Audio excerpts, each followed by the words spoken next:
La reazione è quella di chi la resa dei conti se l'aspettava. Dopo Fratelli d'Italia, anche Forza Italia, incassata la sconfitta al referendum, patisce uno scossone. Il turnover alla guida dei senatori azzurri tra Maurizio Gasparri e Stefania Craxi, apertamente appoggiato da Marina Berlusconi.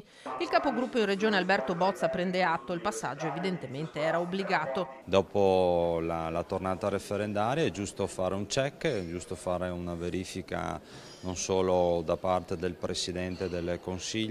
E noi come Forza Italia siamo un partito che ovviamente stiamo discutendo al nostro interno con molta serenità e pacatezza, abbiamo ovviamente un'eredità di Berlusconi da portare avanti e credo che Tajani l'abbia fatto in maniera molto pragmatica e anche con risultati alla mano. È in corso, dice, una legittima discussione nel partito, ma per Bozza non c'è ragione di pensare che l'onda lunga lambisca anche il segretario. Non vedo in questo momento avvisaglie di questo genere. Antonio ha la fiducia, credo, di tantissimi di noi e se ci saranno delle scelte si faranno nell'assoluta condivisione partendo da Antonio che in questo momento ha il compito di essere segretario e di andare avanti. Fino a che punto Tajani potrà contare sull'appoggio degli eredi del Cavaliere resta da vedere. Chi invece si fa forte di una fiducia incondizionata, quella nel fiuto politico della leader, è Fratelli d'Italia.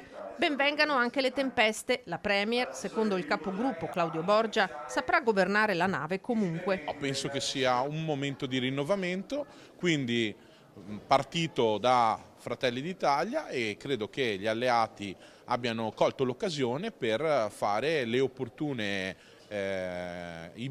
cambiamenti, per cui insomma anche per andare spediti verso le prossime elezioni politiche. Il terremoto al Ministero della Giustizia, le dimissioni forzate di Daniela Santanchè, il Repulisti serve a cambiare pelle, a mettere un punto tra questo tentativo di riforma e quelli che seguiranno, premierato in testa.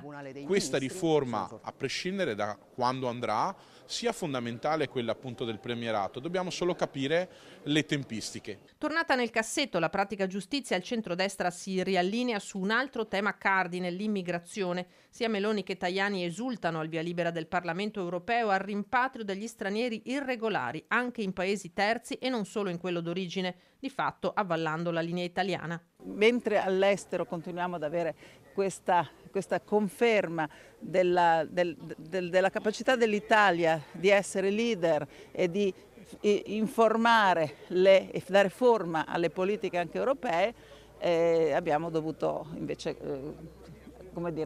prendere atto che questa riforma l'Italia in questo momento non l'ha voluta recepire, però questa è la democrazia.